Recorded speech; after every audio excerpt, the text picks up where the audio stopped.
S-tier pick that you really cannot allow talkers to have this. If he's able to get solo kills on Orianna, Syndra's going to be even easier. The scary thing, though, is that that would leave open the Rise unless INTZ want to take it away right now. We talked about how that champion would be pretty pivotal between talkers and Exile, especially for Exile being able to punish INTZ. Again, they like to roam around. They like to group up as 5. Rise can get that done very early and very efficiently. So I find the Ashe ban very interesting here, maybe hinting at a first pick Jhin, because Ashe wasn't played earlier, and now they're in a position that there's just so many power picks that you can easily snatch that one, make sure that the Ezreal gets taken away, and learn from the previous game and hopefully take a lane that can really abuse as opposed to succumb to the Ezreal time. And that's why the Nidalee ban would actually lean towards that narrative, just because now you're not giving away Nidalee and another powerful pick on the red side if you do first pick Jhin. But the Rise is available, and they will deny it away from Exile. So banned in game 1, then snapped up at first pick here. Yeah, good observation in their strategy, and it seems like the Unicorns of Love are sticking with the Tahm Kench once again, and the Jhin coming out as AD carry. I love the response. Jhin Tahm Kench is just a wonderful lane, especially for assisting mid laner. You push and you roam, and you can really utilize the length of both semi-global ultimates from these guys to really punish the Rise. So Rise, if he's against a matchup that can really have kill pressure on him, such as Victor at some point, or even the Orianna, he's going to be in a lot of trouble here. I mean, you set it up perfectly, Crumbs. Right now, Unicorns of Love are saying this is a race to level 6 because they've already shown that they're able to unlock very early, that they don't just wait for the first tower to fall and then roam towards mid, that they'll get involved from the get-go with Exile, and that's when they really started to take control of the game. It's going to be explosive. Definitely will be. We'll see what they decide to go for. Taking some time to see what they want to start off or continue their composition with on the sides of INTZ. Maybe pick a jungle up here. Lee Sin would be not giving away too much from that side, and then going towards the next pick. It does seem to be heading towards Olaf once again, and then Caitlyn for AD carry. Crumb's not that excited. Yeah, I mean, the Caitlyn is just laning, basically. You want to lane, and then you win through the laning phase by taking the turret, by putting all the efforts to the bottom lane, because you have Rice that can roam. So more attention towards the bottom side seems to be the answer from INTZ, which I'm not so sure is the right answer, because Tahm Kench is quite difficult to punish, as he can just bail out when somebody's right there to abuse. They're going to have to pair this with a Nami or some sort of Zyra. If they do Braum, this strategy will not work. Yeah, and it is a move that's going to pick up the Lee Sin this time around, and a Cassiopeia in the mid lane for Exile, favorite pick of his as well. I mean, INTZ really need to go, as you said, Crumbs, for that 2v2 laning. Caitlyn is a very strong laner. You're kind of bereft of options with Ashe banned against that Jhin, on 621 before 622 and some of those lethality changes. So going for the laning strength in Caitlyn, but it needs to be laning strength with laner. They go for Braum again here against this Tahm Kench. I think that once again, Unicorns will get a very comfortable 2v2. Oh, thank God. Zyra, yes. There we go. Just a hover. Right. The hope. Makes so much more sense. Hover hand is practically the same thing, so we'll go with it. I was going to say, but Tahm Kench is still technically on the board as a flex pick in Unicorns of Love current draft. We did see it go into that support position, but if they do lock in the Zyra, that is the potential. See, this is why I also love it in tandem with the Kennen, because it's like daring them, like that has to go into support, otherwise you're going to have a bad time, because Unicorns of Love are thinking, pick Zyra, I dare you, we got the MF. Yep, and there we go. Kennen for Young in the top lane, definitely something he could prove his worth on, and the bottom lane there of Caitlyn and Zyra from the side of INTZ. We'll see what Unicorns of Love decide to round out their comp with, which would be a top lane pick if they don't decide to put the Tahm Kench top, which we don't think so. I mean, it could definitely take the Poppy here once again. It's one that would fit the draft just fine on the side. I mean, the laning phase against Kennen's nothing great early, but just like the Jace matchup, you get enough items and you can get through things as Poppy. And she's gotten so good to the point where before you really needed to utilize the W to keep people out, but now she's so strong that it doesn't matter. If nobody can dash out of it, not a big deal. You're still a tank bot. The ultimate adds so much value to a team fight, especially when you're dealing with the likes of Rise TPing around the map, as well as Kennen. And this is pour everything bottom lane. Let's talk about the Rise, though. How are you ever getting anywhere near the Jhin when you have the potential for the Cassiopeia with the ultimate as peel? You've got Poppy, who can also use that ultimate for peel. Lee Sin kick, Tahm Kench to get away. The safety here for Veritas on one of his traditional utility carries should mean that he should be untouched in team fights. Yeah, holistically, it doesn't seem like INTZ has made enough changes to put something in the scale versus the Unicorns of Love. If they are going to focus it anywhere, where should it be? I do think that the composition is just everything towards the bottom lane. You're not going to get that big of an advantage in Poppy after the first phase. Poppy will likely use TP topside, come back to the laning phase, and if they use that TP window, hopefully in combination with level 6 on talkers, you can really focus down the bottom lane, crack that first turret, and start moving around the map faster than Unicorns can. Something that they can do, though, is they have push advantage in pretty much, or INTZ have push advantage in both the top and the bottom side of the map. So unless, if they don't want to play it aggressive, they could just sit and farm the lanes out, have Revolta sit in the jungle as that Olaf, look to duel 1v1 against move, and kind of wait into that big 5v5 breaking point, as opposed to looking for these early 2v2, 3v3 skirmishes that really tore them apart last game. Yeah, we'll see what happens, and hopefully it is explosive, and we're going to head over to our casters and get into game 2. Thank you very much, Shocks. Of course, excited to get into game 2. Now, a little bit more creativity in the picks and bans here than last time, but no Cassiopeia top. When I saw that Orianna hover, I did, not gonna lie, get my hopes up. He started shouting out, boring, boring. Don't pick meta. But yeah, I mean, I cast in Europe. I get to see these guys all the time, and nothing makes me more happy than like, oh, that's a joke Alawi hover over, and then like the grin, like, oh no, it's not.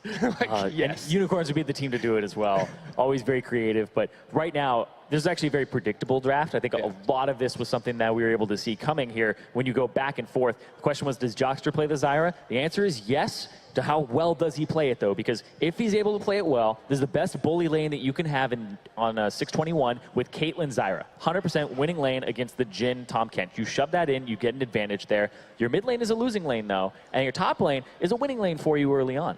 It's interesting, too, because it's the second time, of course, we heard the desk top and bot very much in favor. You're completely agreeing here that INTZ, they have the push, they have the early advantage. But I feel like that was the same case in the previous game, at least from what we saw from Orianna in the mid lane. The Jhin Braum taking control early, or should have, but it's just a question mark of what is it really going to amount to? I would say a lot of those are relative skill matchups, but not essentially like the extreme. Caitlyn Zyra is the extreme. Like, Caitlyn Zyra, what is Tahm Kench supposed to do in this lane except just take chip damage and get pushed in? Like, they're going to be playing underneath their turret on Unicorns of Love side, which may open up move to ganking the bottom side, which means Revolta should be around here quite actively.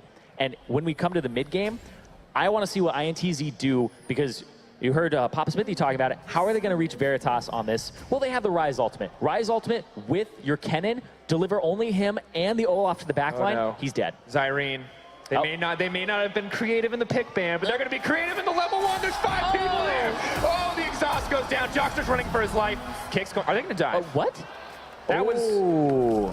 Veritas still hits him with the Deadly Flourish, but it wasn't actually a hit that had made it so that it would be a root there on Jockster. And interesting enough, too, they didn't know Macau was in the bush. They jumped at the first target they saw. They instantly exhausted Jockster, and if they had waited for Macau, they may have been able to grab the kill, but Unicorns of Love go for the early aggressive engage, burn the exhaust, and trade it for 2 flashes. Yeah, at that point, you might even just like flash as Tahm Kench auto and get a Q, try to slow, and nope.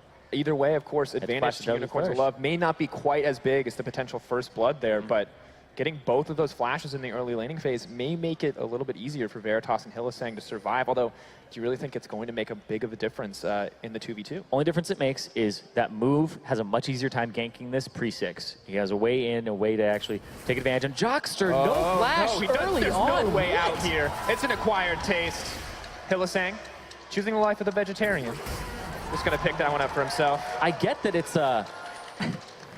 a standard move to invade early like that, but when you don't have your flash, you do have to pivot. You can't do that, and UoL sniff that out, place down the ward, and see it coming. Everything is up in the air now because Macau and Jockster should have had control here, but Veritas and Hylissang are going to have a huge advantage on the bottom side. They absolutely threw that away. You saw that Move was on the top side. INTZ had warded inside of the Krug pit. They knew that Move was top side, so they suspected Veritas and Hylissang start on the Gromp. Gromp with Tahm Kench, super easy to take, and then boom, shows up. They were waiting for him, and Jockster, he played it by the book, but when you don't have your flash, it's not right. And of course, Unicorns of Love just one step ahead in game of mental warfare here early on. Just sniff out the early attempt to deny the Krug and are just waiting there for Jockster, open arms, to pick up that first blood. Now Veritas already level 2. Macau and Jockster, they were behind for at least a few minutes here. Now it's not the end of the world, of course, it's only first blood, it's only 400 gold, but definitely not the start INTZ wanted, especially when they're already down a game.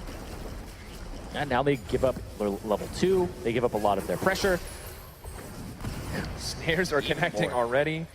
And this is, I mean, this is brutal. The bot lane we expected to be a huge winning point for INTZ, at least in terms of picks, but we saw them fall behind last game, and it seems to be a similar story here in game 2, but it's happening even faster due to that first blood. Now, the good news is Kennen is winning on the top side of the map. You can see on the minimap they're pushing in those waves, and Revolta's doing his best to clear out. Chachi, having to give some respect over to Yang here. Yang doing a very good job with his counter pick. Yeah, and this Kennen will win this lane very early on, and if you can get a large enough advantage, which is Kennen's strength, is you have to get that advantage. It'll eventually evaporate, though, and Poppy will just become unkillable. But at that point, the Kennen needs to go elsewhere and kill other people. But hopefully you just get an advantage in the early game here. You can already see 7 CS up, 6 with everything all accounted for here. Exile waiting in the wings, does have a ward in the bush. Not sure if he spotted Olaf move in initially. You have to be careful now. He's going to get snared up. Talker's not going to look for any chain CC. Don't know if he actually saw him. He's standing on a ward. There you go. There you go. Yeah. Saw him once he left the bush. Volta, I mean, potentially an excellent gank opportunity there. Surprisingly, Cassio's still playing very forward, but Lee Sin is on the way in. He's playing very forward right now because if Olaf ends up going into the jungle and then trying to go for a sneaky route, you can collapse much faster than the Rise. And the Cassiopeia just crushes the Rise early on. And you can see Ryan burning through all that mana, no Tear of the Goddess to keep him sustained. And they do still have eyes on Revolta, so no tricky pathing or moves available. Talkers does have the push in his favor. Yep, trying to prevent the freeze so he can back. And get his tier, pick it up, and maybe even ghost back to lane, who knows. He's actually not going to take that opportunity. That's their cannon minion wave too, so there was more effective HP in that than most. Move on the top side, maybe looking for a gank on the cannon, shut down the early snowball. They already shut it down on the bottom side. Talker's backing up. Exile doing a lot of damage. CC moving in. Olaf is here. Exile set to fall. One auto. Are they going to go for it? Revolta's running in. The hero play. Ooh, the sidestep. No second kill going over here. Move now on his way in. Is he going to follow it? Don't think so, but he's going to actually allow this to push up and relieve the pressure here, prevent a freeze, allow the Cassiopeia and Exile to back on a good timing here, and that makes Talkers want to stick around because he's going to miss a big wave if he actually backs here. So, I mean, Osang is here. Do you think they're going to go for the dive? They might. They actually might here if he ends up absorbing enough. They have to make sure that Revolta is not around, but I think it's just a standard. Oh, observers, you're playing with my heart. The fog of war is turned on. Yeah, Where are the unicorns? Yeah, suckers! I can see the tier came in for Cassiopeia. Can't fool me. He's back. You know. You're cheating. You're breaking the rules, Irene. Still, the Cassiopeia wants it back for that tier and have a good timing now. There's Talker's delayed on his, so now you get another push in when Exile returns the lane. Now as we take stock of everything, Caitlyn down 10 CS. Good back here. Oh, the long swords for Veritas. Classic. One you may remember from the days of Zed being a terror in the How do I hold all of these? It's physically impossible, but still. Veritas, I'm surprised you didn't go for the Serrated Dirk, because the Serrated Dirk passive that gives you extra damage on the next hit after you kill a minion or a unit is very powerful. I mean, of course, Zyra not known for, takes AP, isn't exactly a super tanky threat in the early game. Maybe just looking to push the advantage that he built early, but definitely a question mark. Have to see if that affects any of these trades. And mid lane, you mentioned Cassio gets the tier, of course, Rise, because he did manage to even out that lane because Unicorns of Love didn't go for the dive, does have his tier and boots as well. Talkers has a large advantage in this lane, and that's what Revolta's trying to abuse. That was not the flash you wanted. Exhaust coming out. Veritas in trouble. Sidestepping around the minions. Macau is taking a ton of creep aggro. Lackluster flash, but of course Veritas going to walk away with his life. Yeah, trying to get a better back timing here because the Tom Kench backed, so they knew that Veritas was alone. They got his flash, so a little bit of an advantage here for INTZ. They do trade the exhaust for it, but now Macau gets to back with a little bit of, I'd say, equal gold to what was backed with for Veritas. Yep, you can see relative gold, 1,500 in the inventory. Should be able to pick up that BF sword. Yeah, I mostly care about the gold spent usually in the early game here. If you back and you can buy like a Fiendish Codex. Exile going in for the 1v1. Talkers is in trouble. The potential outplay. Talkers does have to burn everything to make it to safety, but cannot dodge the petrifying gaze. Yep, it's that hard counter. It's the Cassiopeia countering the Rise. It used to be the biggest hard counter to Rise, but now it's not as bad, but it's still crazy. The Cassiopeia, even after multiple nerfs, is just a champion that can 100-0. And so frequently we hear about how people talk about petrifying gaze on such low ping. Easy to sidestep, easy to turn around, but Rise has to face her to cast all of those spells. So, I mean, you have to be ready at a moment's notice to turn around, to interrupt your spell cast, and it looks like Talkers was just not prepared for the counter there. Yep. Move gonna go top side, actually give away his position here. Yeah. Spotted coming in. Away. Yeah, just walk away, walk away. Don't need it. Has the red buff, of course, and doing relatively well, but so far this game has not at all been about the junglers. Has a decent lead in the CS, but we've just been seeing so much action on the bottom side of the map, as well as in the mid lane. I wonder what the next step is for the team. Right now, it looks like they want to go after Veritas on the bottom side with no flash, possibly using the Rise ultimate here for Revolta to get in, and Revolta has Ghost. They have to do it pretty soon. They're going to try to use the movement speed steroid from the... No? Okay, I guess it's a duo scuttler, you know, bring along a friend. Rise wants the extra gold, catch him up. He's already behind in CS, Siren. He needs that extra little boost. I mean, maybe Veritas and, of course, Hillsang are backing off. They don't want to overextend here. Already behind by a decent margin in the early game, 12K to 13.4. Ooh. He's going to try to go over, uses a ward. Oh, Yang moving forward, kicks him back. Does knock him out of the poppy, is going to flash, try to make it to safety. Chachi, is he going to continue moving forward on this one? Knocks him up, the CC is coming in, Yang in trouble. Kill going over to Vizichachi, and it's 2-0 in favor of the Unicorns. And again, Vizichachi gets attention top lane, and they punish Yang for being too far forward and having a winning matchup. That's the thing. Yang has had the better matchup. He's just getting punished by the jungler way sooner. And it's intense to watch. Of course, Yang's so close to making it out of that one, but the Unicorns of Love are so patient there, know the exact limits. Chachi holding on to that ultimate. Solid setup overall. Revolta, of course, going to be happy to pick up all this CS, but Yang has to be feeling frustrated, should have the lead here, and still manages to go down after the pressure from the jungle. Yeah, and now that's a completely evaporated lead in the top lane. Multiple magic resist items coming in for the top side. And Gets it again. Talkers, there's nothing left for this guy. He's running for his life. The Ghost is up and available, but Exile, he struggled in game 1 and turned it around to bring it back in game 2. Not even going to miss a step. Yep, and Cassiopeia just getting the ultimate there, and Exile, I mean, he's a rookie. This is his first split. He came in at one of the most improved mid laners I think we've seen in EU. This man went from Yasuo one trick, dying in side lanes alone, to now dominating mid lane on the international stage. And it's been a huge story of growth for Unicorns of Love this split. Yeah, he's had a really, really good end of the season, I would say. Looking like a top 3 mid laner in EU. I mean, there's a lot of famous names. It's going to be a very contested title as we come into next season. But Jockster may be in trouble. Hillsang, once again, looking for a little snack. Ooh, flashes out, but Move is here too. Every member of the Unicorns ready to go in. Does miss the Sonic Wave. Jockster has backup now. Ready to fight. Move has to be careful. Dragon's up and available. Sonic Wave. He's going to make it out to safety. Dragon even nice enough to knock him back into his own jungle.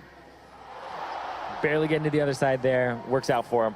But not really able to catch a break here on the side of INTZ. And it's just more and more falling into the hands of Unicorn. But actually falling into their hands isn't the right way to say it, because they're actually creating these advantages themselves. They're making these plays, and it's not just mistakes from INTZ. And of course, something we heard from the analyst desk is maybe looking for more of a Lee Sin, more of a Nidalee, more aggressive picks that are going to come in from Revolta. And we're seeing the Olaf again, of course, an absolute powerhouse, no doubt, but not really seeing any impact from it at all here, and we're already 11 minutes in the game. Yeah, you would expect him to be able to use that Ghost on cooldown and over again just affect these lanes. Veritas didn't have a flash. Ghost used the Rise ultimate, try to get into that lane. We saw them in a position to possibly do that, and they didn't do that. Even just getting the summoner spells out from your opponent would be a victory there. If Hillsang eats him, flashes away, still worth. But they haven't been making those types of plays here, and INTZ aren't making those trades. Instead, they're wasting their time, because they do that immediately. Move goes to the top side, Yang is now in trouble. And now you have to go and spend the rest of your time on the top side of the map. So now the Unicorns of Love know where your jungler is, know that they can do stuff bottom lane, send people there, get control of that side. And that's the thing, as soon as you let one piece fall out of place, they get to say, okay, you have to go here to protect, cover up that hole, and then you have to go here afterwards, because that's where I'm going to go. And they just lead you around the map like that. And it's a standard strategy in League of Legends, but INTZ still need to be proactive so that they can get that chain going, but in their favor. And of course, getting back into game here, but something we saw so much of the World's meta in 6:21 as opposed to 6:18, but still relatively similar, is that it's so hard to get out from these early gold deficits. Tower First Blood hasn't even gone down yet, but with all the pressure Unicorns of Love are putting down, you can expect it to go in their favor, and that small gold lead, I mean 2K pretty large for 12 minutes, is only going to continue to grow unless Exile oversteps, but is saved out there by Hillsang. Yeah, still use the Ghost though, so a little bit unnecessary. And he is going to get away. It's better safe than sorry. I feel like Hillsang was holding him back. I feel like Exile definitely wanted to kill the Ghost, definitely wanted to kill someone, and he's like, no, back up.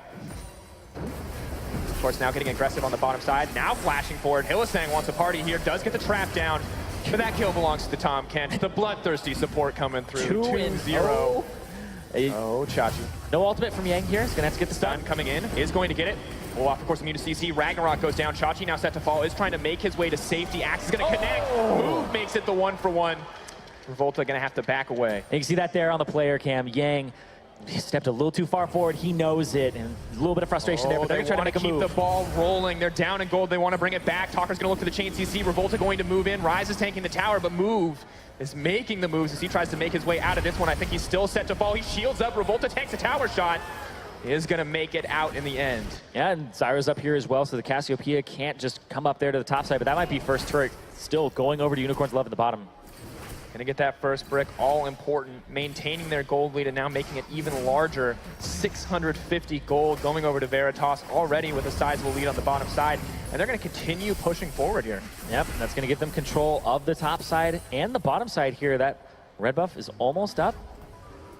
The Unicorns want it back ahead of time because they know, oh, Cassiopeia is on the top side, Exile sees nobody, so where are they? Well, they have to be bottom side, process of elimination. And while INTZ have been able to get a few good kills here, trading back and forth on the top side, making that aggressive dive, it is feeling a lot like the first game where Unicorns of Love are building these strong leads.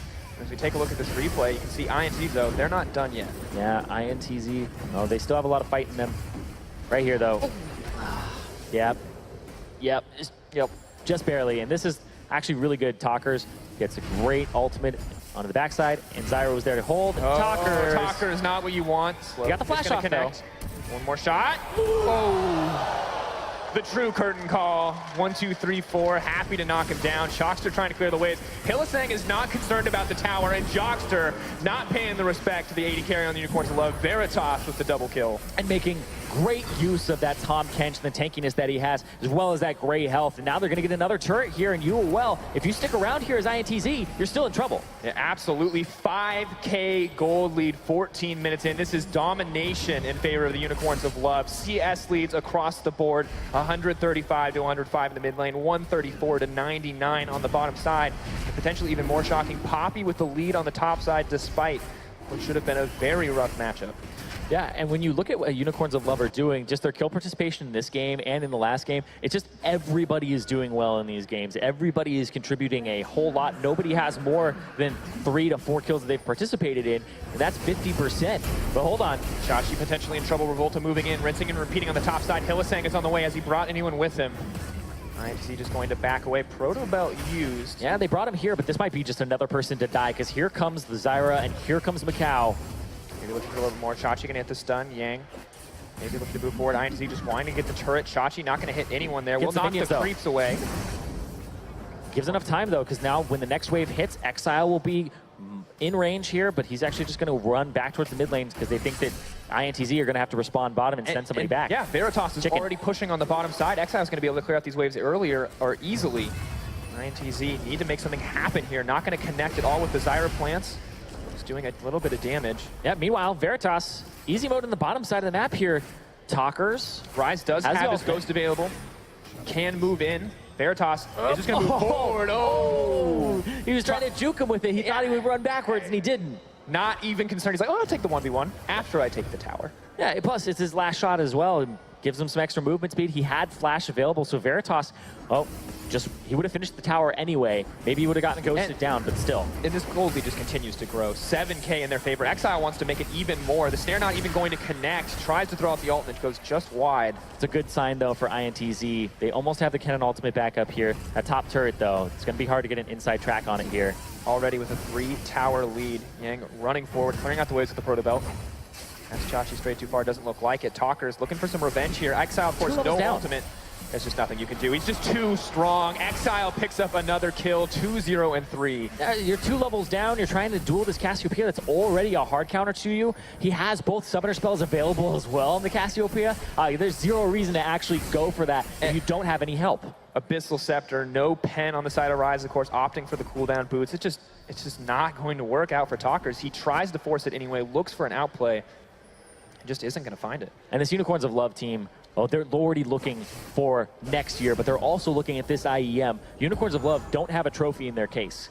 They have a Challenger trophy, but ever since they've joined the EULCS, 5th place, 4th place, 2nd place one time, 5th place, 6th place. They keep ending up making playoffs, but they're still middle of the pack European team. They want to break away from that. They've had a split now with Veritas, Exile, Move in the roster. They revamped it with 2 of the old members. And now Unicorns of Love, this is the time for them to start going into 2017 saying we're a strong team that needs to be taken very seriously and put Europe back on the map as well, because Europe's showing at Worlds, oh, they took a step back from 2015. Hey man, we still made it to semis. I know, I know. Wasn't 2 teams though. Wasn't 2 teams. And of course, I mean, teams need to be looking to compete, and Unicorns of Love, so often in the offseason, we see massive roster shuffles. Not the story for the Unicorns of Love. They rebuilt the team around Hylissang, around Chachi, and surprisingly Exile, this unknown name, coming in to make big for them. Yeah, Unicorns of Love made a roster shuffle in summer, brought some new people in, and that's what they're saying is, you know, they are a team that is based on teamwork, not essentially individual mechanical skill or talent. They really just want to be a unit. They want to be a great team. And that's what they've been working on. If you keep swapping your roster up, well, you're never going to get there. It's going to take too long. And they've took this split, and they've taken the time to actually get to this point. And just want to know if it's enough to take down INTZ to make the semis and test their mettle against TSM. And it looks like they may just do that. 9K gold lead in their favor. Chachi pressuring in on the bottom side. Unicorns of Love, all of the jungle belongs to them. And the map is steadily shrinking for INTZ, where they can move safely. I mean, it's almost nowhere. Olaf, of course, the Ragnarok to keep him safe, but if that falls off cooldown, Unicorns of Love may be able to just pick that kill up. Talker's going to do his best to clear the waves here, but it's just so terrifying for him to approach alone. Yeah, even approach as a team at this point. If you just think of the average levels that are going on here, it's junglers are even, top laners are even, mid lane 2 behind. 80 carry 2 behind for INTZ. And that's going to buff up your minions too. Can't forget about that. When the average level is higher, you get slight buffs on your minions, so your side lanes will always shove on Unicorns of Love side, so that gives them more time to do things like the Baron to set up objectives easier, because it's naturally shoving lanes.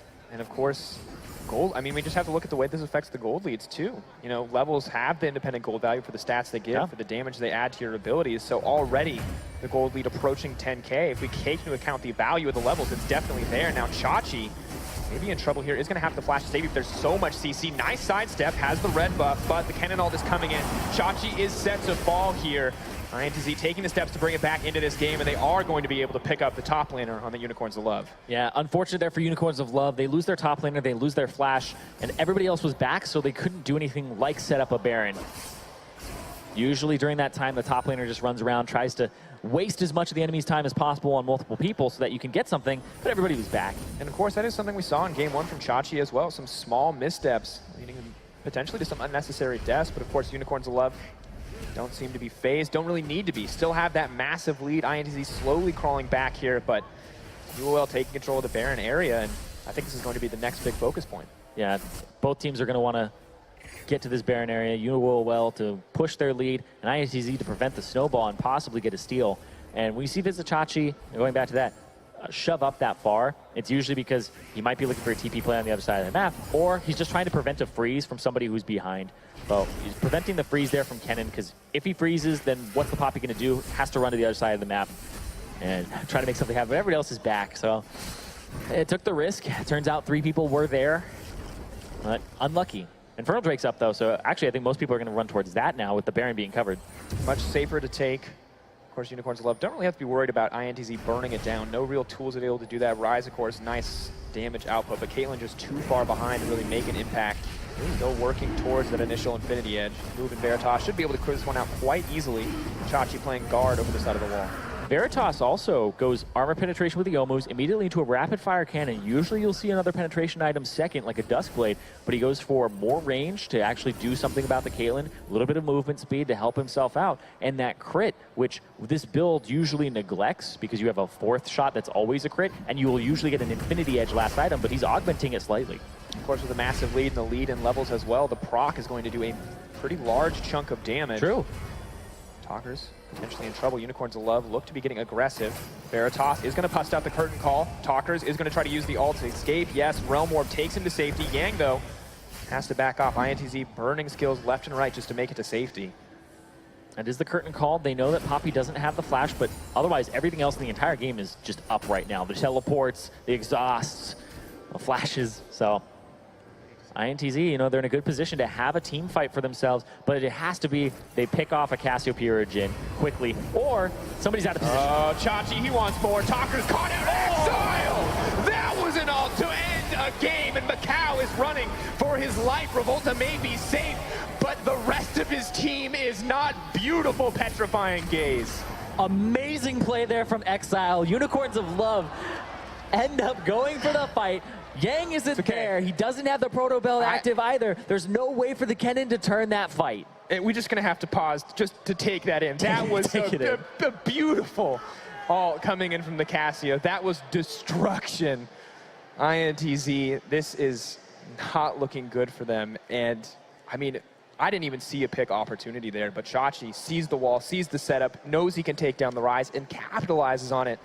Such massive confidence coming in. We'll look at this replay, and I mean, Shachi, just watch the Casio. Oh, 3-man stun there. Talkers takes the damage as well. The follow-up on top of the miasma. Macau can't even flash until then. It's already too late.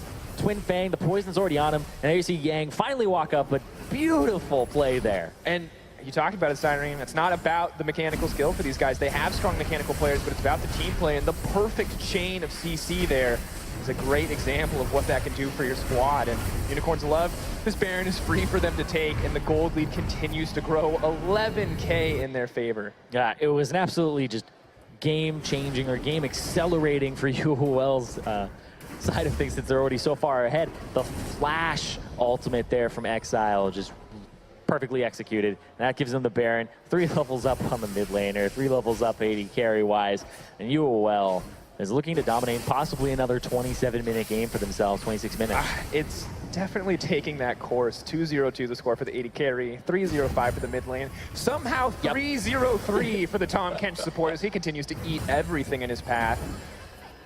That's why they've been picking it. It's just working out really well for Hylissang. He does a ton of damage on it. He's been using that ultimate really efficiently and effectively. He's had his roams on point. And of course, when we looked at the Worlds meta coming in, we expected a lot of Tom Kench, the potential for the ult, the global mobility, and it just wasn't a high priority there. But here now in 621, it looks like Hylissang is quite comfortable to pick it up. They first rotation to last game, and it's overall just been a solid pick for the team. Yeah, absolutely. And the fact that it should have been punished by the Caitlyn Zyra, just 100% should have been punished. They get the flash early off of that, and then they end up punishing Jockster when he goes for the invade to try and stop the level 1 Grump. That's just the lane right there. That's a lot of this game, is that advantage you're supposed to have in the draft from INTZ. This is gone, and now's a flank TP. Coming in, James from behind, this could be it. Doing his best Smeb impression, trying to get what he can, but it's just not going to be effective. Yang, you have bitten off more than you can chew in Exile. Just going to continue to clean up. Hylissang going to deliver him into the middle of the team. Say here, have another one, but it's Hylissang who's on a rampage. The double kill drops for Exile, and just a beautiful play there to turn around that engage. And now just clearing out the mid lane and the top lane, simultaneously pushing the minions up. They're going to get so much off of this. UoL, 20 seconds on the death timers for INTZ. Trying to beat their own record for game end time after game 1. They're moving in. They are set to take the second game. They are set to face TSM tomorrow. Are they going to be able to close? Death timers counting down, 2 seconds for Jockster, counting down for Yang, for Talkers, for Macau. Revolta too far away. Unicorns of Love, a confident 2-0 coming in over INTZ to face TSM tomorrow.